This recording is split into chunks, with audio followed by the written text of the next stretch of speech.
La puissance des décrets et de la déclaration. Vous savez, en chaque début d'année, j'aime inviter les croyants à déclarer la parole de Dieu sur leur vie, sur leur maison, sur leurs finances, sur leur foyer, etc., etc. Et je voudrais aujourd'hui vous communiquer très simplement ce que Dieu a déposé dans mon cœur il y a quelque temps en arrière. Je crois que très souvent, Dieu nous amène à entrer dans des temps d'action de grâce, des temps où nous regardons en arrière, non pas pour nous lamenter sur notre sort, non pas pour nous plaindre, non pas pour nous culpabiliser, mais simplement pour dire mais merci Seigneur, parce que tu as été là. Tu as toujours été là dans les bons, dans les moins bons moments de la vie, mais tu as été là, tu m'as secouru, tu m'as aidé, tu m'as renouvelé, tu m'as fortifié, tu m'as relevé. L'apôtre Paul va le dire clairement, rendez grâce en toutes choses. 1 Thessaloniciens 5,18, rendez grâce en toutes choses. Dans Colossiens 1,12, Paul va dire, rendez grâce au Père qui vous a rendu capable d'avoir part à l'héritage des saints dans la lumière. Rendez grâce au Père. Le psaume 107, verset 1 nous dit, louez l'Éternel car il est bon, car sa miséricorde dure à toujours. Et le psaume 95, 2 nous dit, allons au-devant de lui avec des louanges et faisons retentir des cantiques en son honneur. J'aimerais vraiment vous inviter. Quel est le sujet d'action de grâce que vous pouvez avoir aujourd'hui? Pour quelles raisons vous pourriez élever la voix aujourd'hui et dire « Seigneur, je te bénis et je te remercie ». Prenez un temps dans cette journée pour bénir Dieu et le glorifier, lui dire merci parce que tu as béni dans tel domaine, tu as agi dans tel besoin, tu as agi dans telle situation et je te rends grâce. Vous savez, chaque année que nous vivons est un nouveau défi. Chaque année que nous vivons est une voie qui s'ouvre.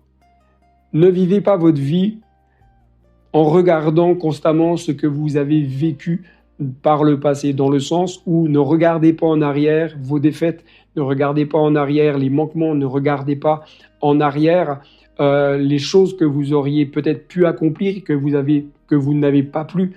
Fixez vos regards en avant, fixez vos regards sur Jésus.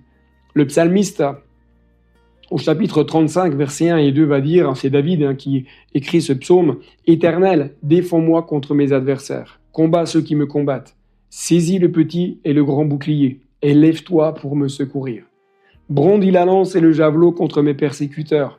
Dis à mon âme, je suis ton salut. » Il est important que vous puissiez traverser jour après jour des étapes de votre vie avec cette conviction profonde et intérieure que là où vous avez été en défaite, vous serez victorieux demain. C'est important que vous puissiez avoir cette conviction. Ce n'est pas parce que vous avez vécu une défaite que vous avez perdu la guerre. Christ a remporté pour vous le plus grand des combats. Il a déjà remporté toutes les victoires que vous avez besoin d'acquérir. Mais ce n'est pas parce que vous avez vécu une défaite que vous devez regarder constamment à cette défaite-là, mais regardez à la victoire de Jésus. Deuxièmement, gardez dans votre cœur que Dieu est à vos côtés, qu'il vous donnera la force de pouvoir continuer d'aller de l'avant face à tout ce que vous avez besoin. Dieu est votre secours, Dieu est votre appui, Dieu est votre ami, Dieu est votre tour forte, il est le rocher, il est un abri dans lequel vous pouvez venir vous réfugier. Troisièmement, visez encore plus haut qu'hier. Ne vous contentez pas de peu. Osez demander plus. Osez demander les bénédictions du ciel. Osez demander les grâces, les faveurs. Osez dire à Dieu, Seigneur, j'aimerais expérimenter plus. Seigneur, j'aimerais aller plus loin. J'aimerais pouvoir vivre ce que telle personne vit dans sa vie. J'aimerais pouvoir expérimenter ce que tel ministère a expérimenté dans sa vie. Osez, osez. Les ruisseaux de Dieu sont pleins d'eau. C'est à vous qu'appartient la liberté d'y plonger pour être au bénéfice de toutes les grâces et de toutes les bénédictions de Dieu. Décret et déclaration. Si c'est un point qui est important. Dans l'évangile de Jean, chapitre 3, verset 31, il est dit « Celui qui vient d'en haut est au-dessus de tous. Celui qui est de la terre est de la terre. » Et il parle comme étant de la terre. Celui qui vient du ciel est au-dessus de tous. Je décrète et déclare. En prière signifie quoi? Signifie proclamer avec foi et assurance ce que l'on croit. Vous savez, souvent on entend des personnes dire « Ouais, je décrète et déclare », comme si c'était eux qui pouvaient faire que les choses vont bouger. Non, je décrète et déclare, c'est une prise de position spirituelle, c'est un positionnement. On se tient dans la prière et on croit avec foi et assurance ce que la parole de Dieu nous dit. Je décrète et déclare, c'est quoi? C'est s'appuyer sur les promesses de la parole de Dieu. Pas sur nos raisonnements, pas sur nos mots, mais sur ce que la parole de Dieu déclare.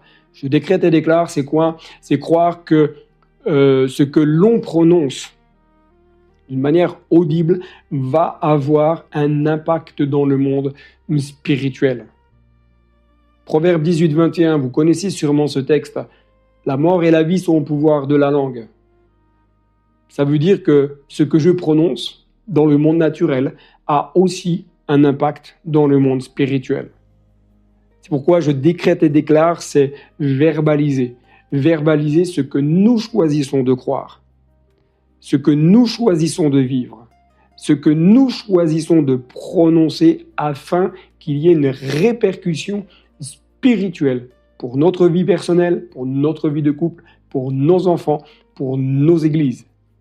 Proclamer que Dieu agit comme il veut et que rien ne peut l'empêcher d'accomplir ce qu'il promet.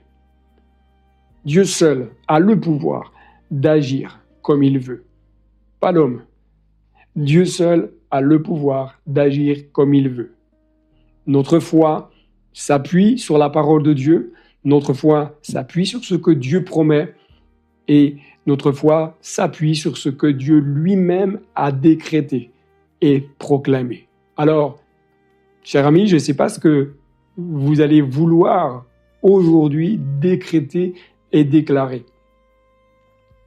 Décréter et déclarer, premièrement, que Jésus est le roi de gloire, qu'il vit et qu'il règne à jamais, qu'il est assis à la droite du Père.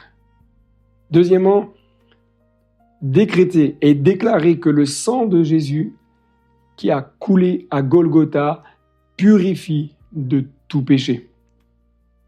Troisièmement, décréter et déclarer que votre Dieu règne sur votre vie, qu'il règne sur votre couple, qu'il règne sur votre foyer, qu'il règne sur votre famille, qu'il règne sur vos finances, qu'il règne sur votre travail.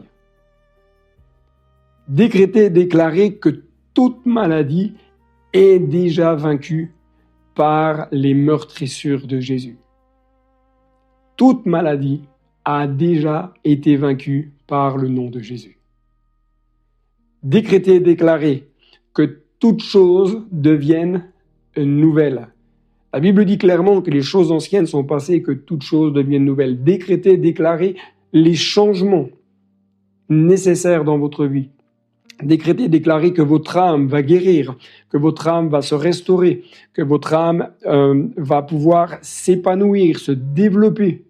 Décréter et déclarer la puissance de vie dans votre existence. Et enfin, décréter et déclarer que Dieu fait de vous la tête et non la queue.